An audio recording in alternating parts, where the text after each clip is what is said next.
Everyone, welcome back to my channel. For all of you who are new here, I'm Tanya.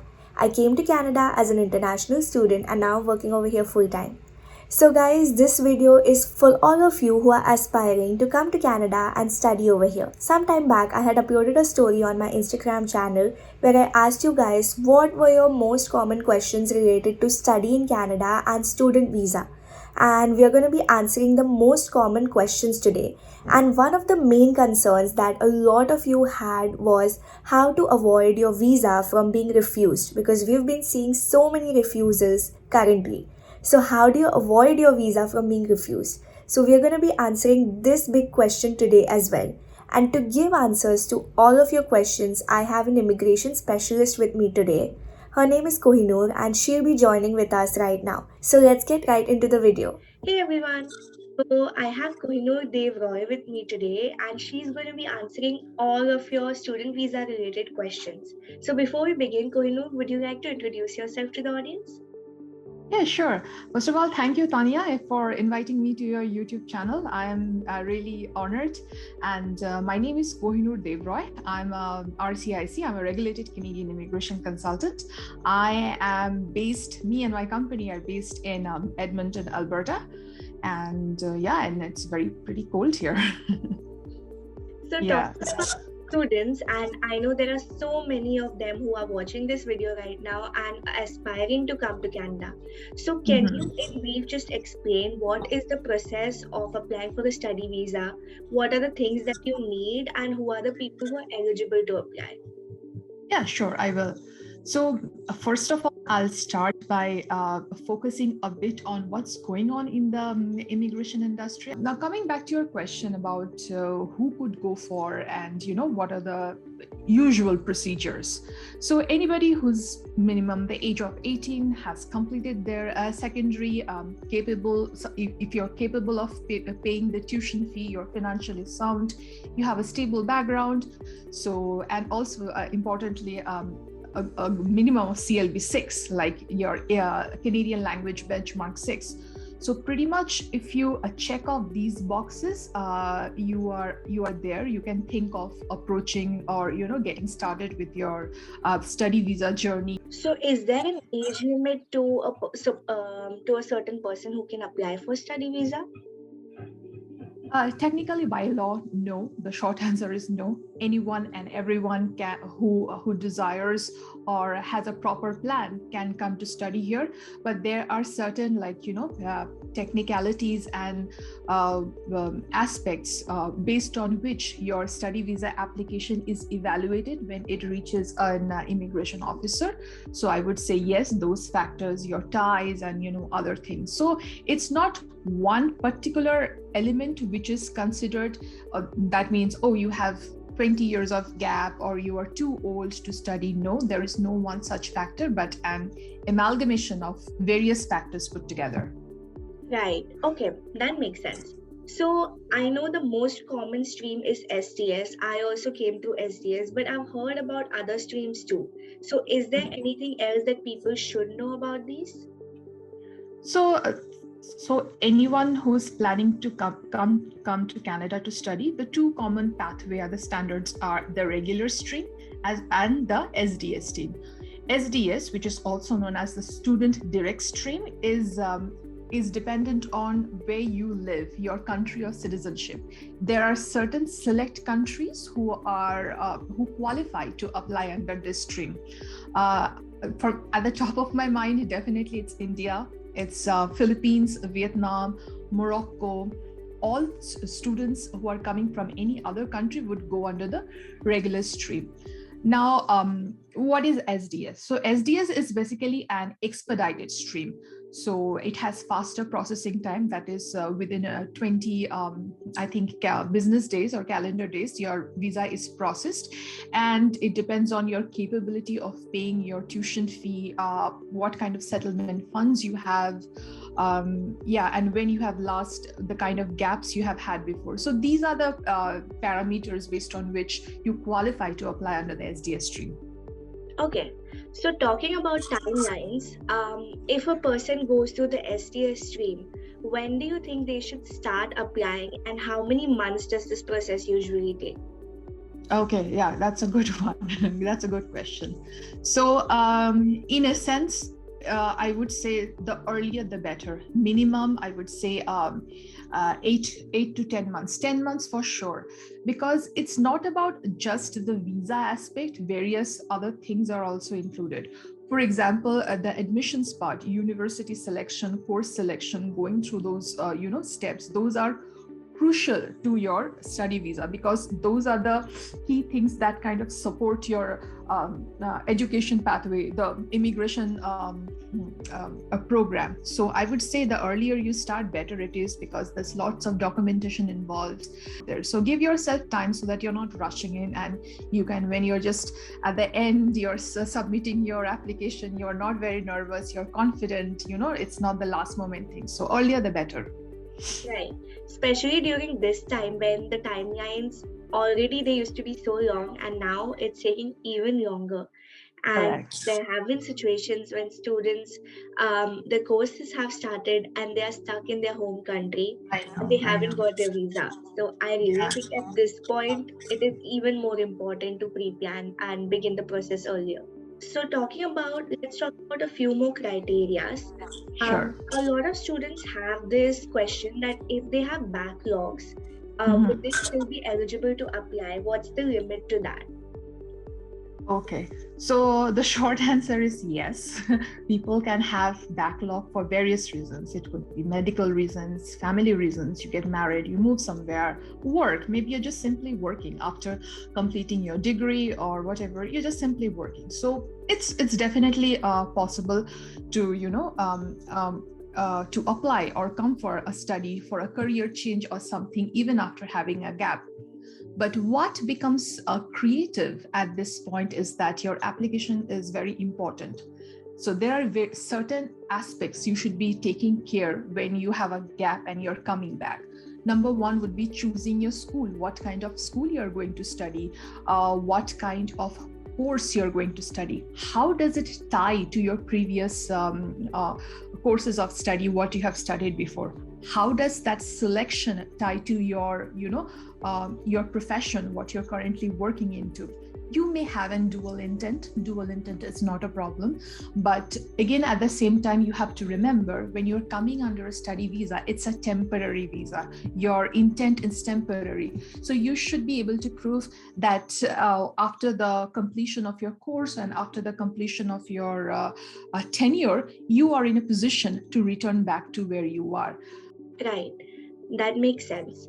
So, while we talk about applications, here's one thing that is concerning the current or aspiring students so much is the Mhm. high rejection rate right now. In the past Mhm. 6 months, we've been seeing that the rejection rates have gone up, and people in this time, in fact, there are more people who want to come to Canada on student visa because other streams have been shutting down. So, this is Mhm. really concerning a lot of people. And can you highlight a few reasons why this could be happening? And also, Mhm. maybe we could talk about a few things to do to avoid them. Yeah, definitely. So first, I want to highlight what are the common grounds based on which the applications are being refused. So it's not outright anyone and everyone being refused. People are coming, even during pandemic, even if they have higher age, people definitely coming. But the level of scrutiny has become more serious, because if you go to the IRCC portal, it looks like, oh, you need this, you check off the box, I'm ready to apply. Yes and no, because there are various sub layers and other requirements related to those requirements. So let's come to the common grounds based on which visas are being refused. Number one reason based on which they refuse is that may not return to the home country, not enough ties to the home country. That's a reason. Second, and one of the most common grounds is a vague documentation. The kind of documentation which you have provided does not support your argument, does not support your application, does not support your plan. Third would be, unfortunately or fortunately, I don't know, travel history. What's the kind of travel history the candidate previously has had, or if they are had, where you're currently, or your past history. Insufficient funds. another problem. So just by showing the required funds in your account is not enough. How did you get it? How long it has been there? So, and once you have it, I mean, depending on your family scenario, how would your family be, coping with it when you're absent, when you're here studying? So that is a point of concern they raise. And then finally, the course which you have selected to study does not just make sense. So I'll give you a quick example. Somebody who has done a BTech, okay, a 4-year degree BTech, working fine, that person is suddenly coming to study a 1-year business administration certificate course.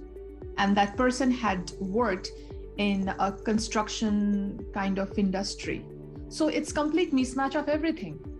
Mismatch of course, mismatch of professional career, mismatch with future plans. So how you kind of stitch them together is also a crucial criteria. Right. Okay. So you have to justify. So like, why suddenly you just got up and decided I want to come to Canada? Why? You have to justify that. Third would be the reasoning of the course. So you have to justify and put in the right reasons for selecting that course. Third would be have a detailed, breakdown or description of your academic background. What kind of academic background you're coming from? How will this course be helping you in your current field? Or maybe you have some change of plans. You want to, go into some other line of work. How will this kind of, help you to support that? Professional achievement.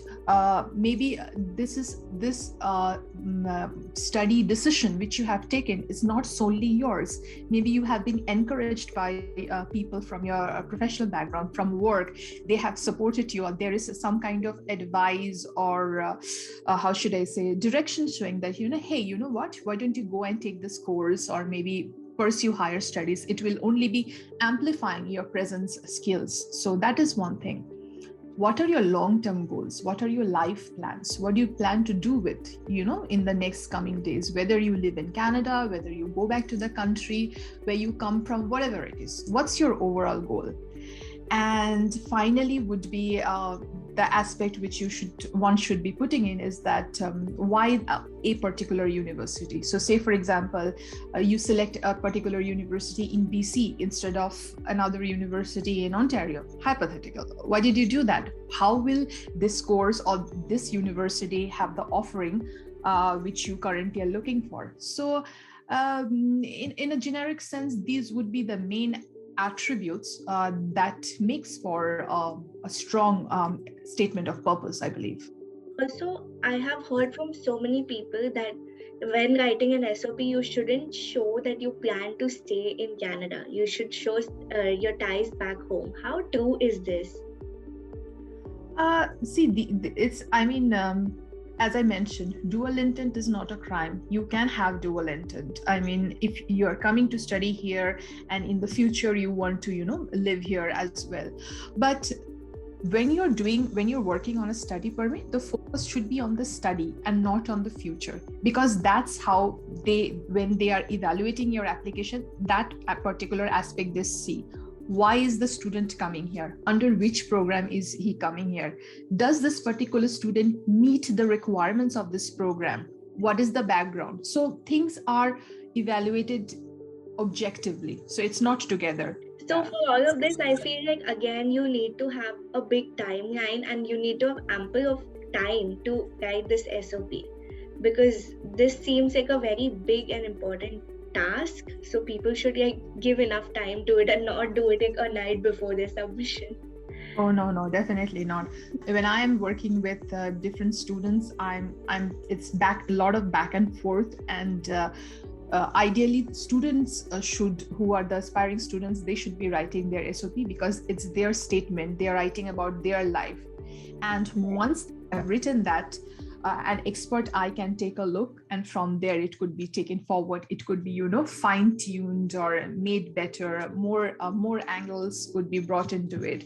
It's a very, a creative way of putting yourself, how better you can pitch yourself. Definitely. So, guys, if you're facing any problems and need professional help, then Kohinoor is there for you. I will definitely link all of her details in the description too. So get the expert help if you need. And Thank you, Tanya. yeah. And do you have any other advice you want to give to the students? Number one, do your research. Number two would be start early, start now. Take your first application very seriously. Even if you have had refusals before, there are ways to address refusals. There are so many examples. I cannot even begin by saying who have had refusals, but again, they have had a turnaround. How do you do that? Address the points on which your file has been refused. Address the issues. Yeah, do a thorough research about the subject and the university you want to go to, which province you want to go to. Have an understanding. If you're still facing problem, all like industry matter experts are definitely there. You can reach out to me if you want. I work on various profiles, various cases. Even if you want to reach out to someone else, that works very fine. But whoever you reach out to, please do work with an authorized, regulated immigration consultant or a professional. Do not work with somebody who do not have that education, understanding, or permission for that matter to advise you. Spend your money wise, spend your money well, and good luck. That's all I have to say. Thank you so much, Kohinoor. And I'm sure this has helped so many students, and I'm sure this will solve a lot of their doubts. Thank you so much for coming to my channel and having this chat. And thank you. Pleasure. That's it for today's video, guys. Thanks for watching. And Kohinoor's details are again in the description, so do check them out. If you have any questions, then reach out to her or drop them in the comments. We'll try to answer them. And I will see you guys again soon. And quickly, I want to say you that Tanya, you're doing a wonderful job. Your channel is so amazing, so engaging, and the kind of work you're doing by helping out the greater community, that's commendable. Because I know you are a student yourself. You are busy. You have your different things going on. But this project which you have taken up, I know it's passion. You're very passionate about it, and just keep going. You're doing good. Thank you so much. That means a lot. Thank you. Bye-bye. Bye. So guys, I hope this video was informational. I hope this answered your questions, because I definitely learned so many things. And if you still have any concerns, then you can surely reach out to Kohinoor. You can also drop your questions in the comment section, and I will try to answer them as much as my knowledge. And if you like the video, then don't forget to like, comment and subscribe, and I will see you guys again soon. Till then, bye.